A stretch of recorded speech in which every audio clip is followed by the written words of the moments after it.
Hello, friends. What do you get when you mix angry nobles, a fallen king, and a crowd of citizens who've just discovered the word no? You get the Roman Republic. Born in a riot and raised on rebellion, my canoe cuts through the morning mist of the Tiber. The air smells like damp stone and old secrets. Somewhere beneath these waters, the echoes of marching boots and angry speeches still linger. Because once upon a time, Rome kicked out its last king and decided to do something wildly experimental: share power. Well, sort of. It all began with a tragedy. The noblewoman Lucretia, violated by the king's son, took her own life, and her death lit a fire in Rome's belly. Lucius Junius Brutus, her relative, swore an oath: no more kings. The people followed.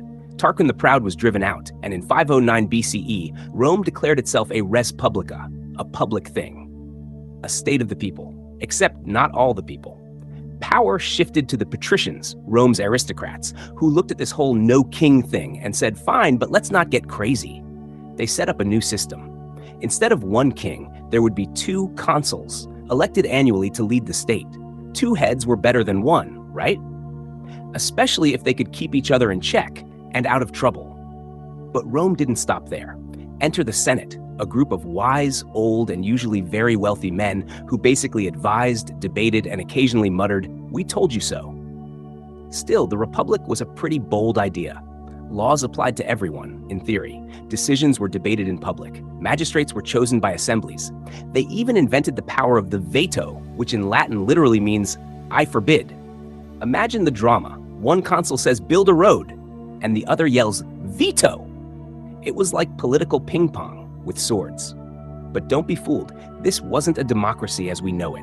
While the Republic gave the illusion of shared rule, real power stayed locked in the hands of patrician families with names longer than your grocery list. The plebeians, or common folk, farmers, soldiers, laborers, were expected to fight in Rome's wars, pay taxes, and build the city, but had very little say in how it was run. Sound unfair? Oh, it absolutely was. And that, my friend, is where things get interesting. Because plebeians weren't just going to stay quiet. Not when they were bleeding on battlefields while patricians held the reins. Not when their debts turned into chains and their voices were ignored.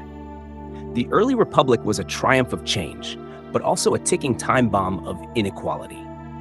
Yet even in these early years, Rome began to flex. It fought neighboring tribes, expanded its influence, and built roads that would one day lead to everywhere. All under this strange new system of government where no man was king, but every man dreamed of power. The Tiber glides beside me, smooth and thoughtful. You can almost hear the echoes of heated debates, of sandals stomping across marble, of protests in the forum. And trust me, the shouting has just begun.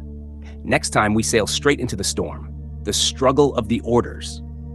A centuries-long tug of war between the patricians and plebeians.